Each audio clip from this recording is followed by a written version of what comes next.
Welcome back sa aking YouTube channel. Para sa mga first time po naman ito, please click mo na yung Jeremy's TV Manila. Anyway guys, wala nang bayad, libre lang. Tulong mo na lang din sa kapwa mo. Alright? Thank you very much po. So, topic natin ngayon for today's video.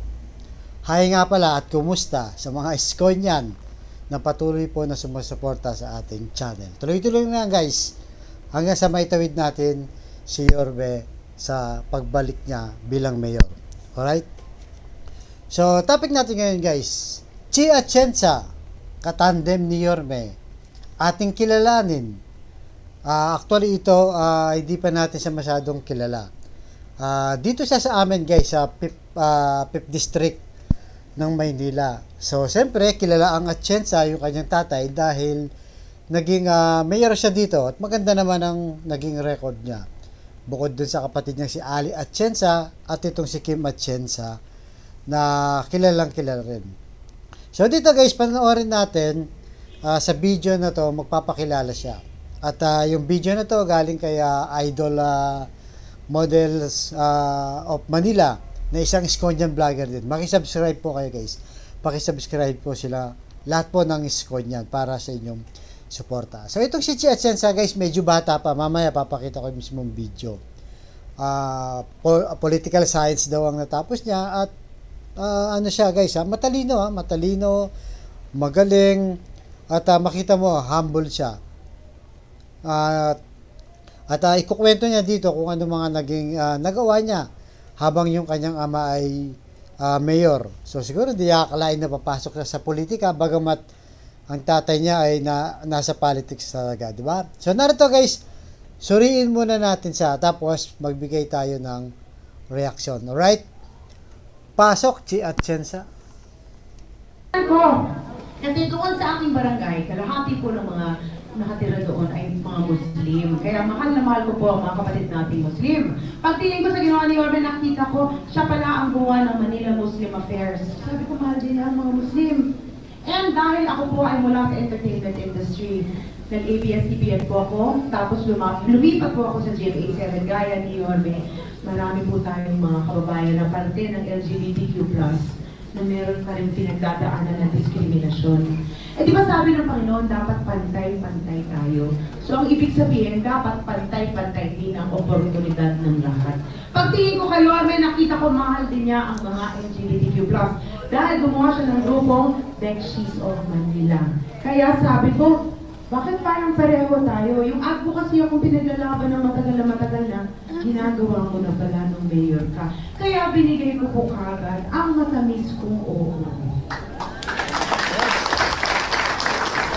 Pero tinanong ko po siya, ako ang pinili mo.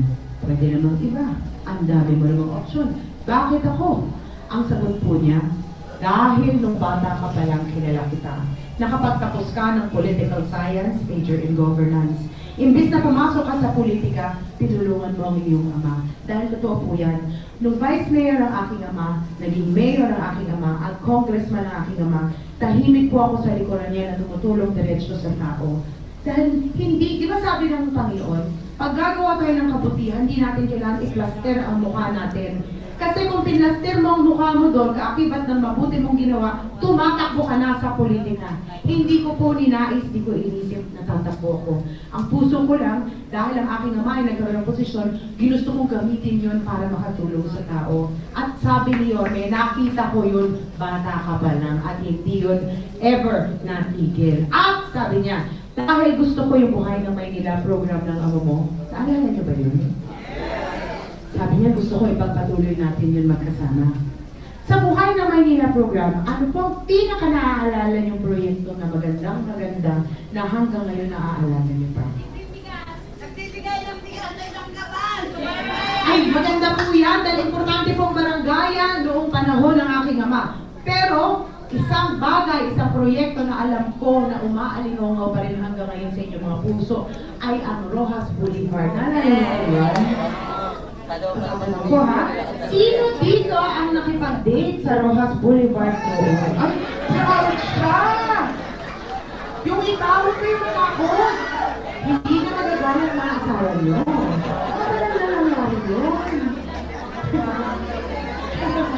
Ang Rojas Boulevard po, kasi ako lang sa inyo. Since konti lang naman tayo, tayo lang naman. Sa Rojas Boulevard, doon po nag-propose ang asawa ko. Akala ninyo 25 years old ako. 43 years old na po si Chia Tienza, pamilyado, may asawa at 3 anak na teenager. So opo, matanda na po ako. Pero kung gusto nyo isipin, bata pa ako, lang. Baby face daw eh. Kaya, pero doon sa buhay ng may program ng aking ama, maganda sa mata, pero ang totoong tinulot niya sa Manilenyo ay mabuhay ang pataas sa kanilang mga puso muli. Dahil sa mga proyekto under Buhay ng Maynila program, na ibalik ang Maynila sa mapa ng mundo. At yan po ang tumulong sa ekonomiya ng ating lungsod para matustusan ang mga pangangailangan ng mga Manilenyo. Noong panahon ng aking ama, spoils ang mga Manilenyo. In fact, noong panahon niya, ang nagdi-dispense ng gamot doon sa City Hall ay ang mercury drug at libre po ito sa lahat ng Manilenyo. Naalala niyo ba yun? Kalimutan niyo na! Pero totoo po yun. Mercury drug at lahat ng mga pangangailangan pang medikal, libre po yun. At yan ang gustong ibalik ni Yorme sa inyong mga barangay. Alam ko taong barangay kayo. Taas ang kamay ng mga barangay tanod. Lupon, DHW, sweeper, VAUSI, staff. May hindi ba ako nabanggit? Lahat ito na yun. Gusto ko, alam nyo, proud na proud ako sa inyo. Kasi alam nyo, kung masipag po si Yorme, nakahanap po siya ng katambal na sipag niya. Dahil minsan madaling araw, naglalakad-lakad po ako sa mga barangay. At nakikita ko, habang tulog ang lahat ng mga kapitbahay nyo, ang ilaw sa barangay hall ay naka-on at kayo ay rumoronda para siguraduhin na natutulog ng mahimbing ang inyong mga barangay. Tama ba ako? Ang inyong mga barangay. Tama ba ako? Lagi kayong buyat, di ba? Ba't tumahimik? Kakatulog nyo? Huli kayo! Pero pag may nag-aaway sa barangay, sino palagi ang muntik mapokpok sa ulo o masaksak dahil magsasaksakan ang kapitbahay? Sino? Pag may nangyari po sa tanod o sa kahit sino sa inyo dito, protektado po ba kayo? Ang hina? Well, maaasahan nyo sa panahon ni Yorme at ni Chia Tienza, poproteksyonan po ang mga barangay dahil importante ang trabaho nyo sa loob ng barangay. Alam nyo, totoo lang, naniniwala ko hindi ito tungkol sa rago. Naniniwala po ako na ang ginagawa nyo ay isang mandato mula sa Panginoon. Walang mataas, walang mababa.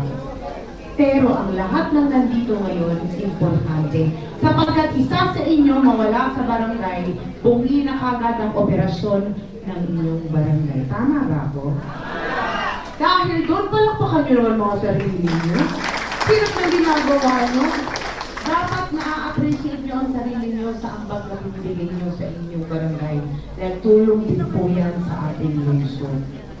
Alam nyo, bago po ako bumaba dito sa akin ni Yorme, sabihin ko daw sa inyo, na sa panahon na po, ni Yorme at ni Chia Tienza, sisiguraduhin namin na mga taong barangay makakapuntang mabilisan sa health centers nyo na magkakaroon ng maraming siksik, liglig na gamot at basic services. Meron ba kayo nun? Ba't sabi nila meron daw? Konti. Sabi nga namin dapat ang mga sinusolicit mo, pang fiesta, hindi ito pambili ng vitamins, pang gamot, pang maintenance, pang basic services. Kasi lahat ng yan, services yan ng city na dapat binibigay sa inyo ng libre. Kaya yan po ang maaasahan nyo sa tandem ni Yorme at ni Chia Tienza na mararamdaman nyo ang kalinga mula mismo sa inyong mga barangay. Para kung kayo'y magkaroon ng sakit, makakabalik kayo muli sa inyong barangay para magtrabaho dahil importante po kayong lahat. Huwag kayong mag-alala. Aalisin na daw yung appointment system online. Tama ba ako? Inalis na ba? Inalis na? Sabi nila inalis na. Ay, huwag kayong mag-alala. Pagdating niyo, walang-wala ng online line system. Bakit? Diyos ko, patayin na kabayo, nagdududod pa kayo ng cellphone para mag-schedule ng appointment nyo.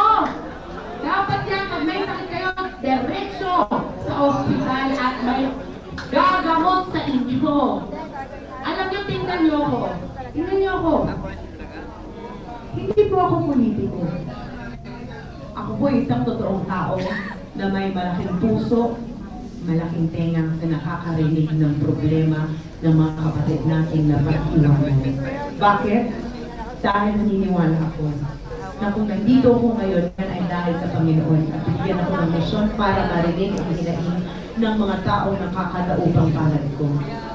Pag pinagsama nyo si Yorme at si Chi Atienza, hindi lamang puso ang makukuha nyo, kundi kamay na mabilis, kumilos at umaksyon para gawin ang kailangan gawin para maayos ang sistema ng lungsod ng Maynila dahil mahal po namin kayo at totoo po yan.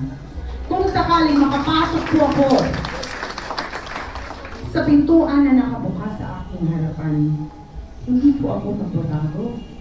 Ako pa rin ay isang magiging normal na tao, na isang misyonaryo, na magiging kaibigan nila. Dahil yun lang po ang rason bakit ako nandito. Alam niyo, 6 na distrito ang iniikot ko araw-araw. Pero bago po ako umalis sa bawat distrito, nag-iiwan po ako ng isang alaala. Gusto ko aalinaw. Kasi ayoko, maalala niyo yung mukha ko lang. Alam niyo bakit? Tanungin niyo ako. Kasi, una-una, papangit ang mukha. Baka ayaw niyo na ako pag pangit na ako.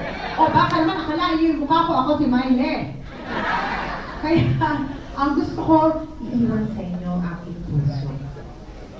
Pwede ko ba kayong kantahan? Pwede na muna.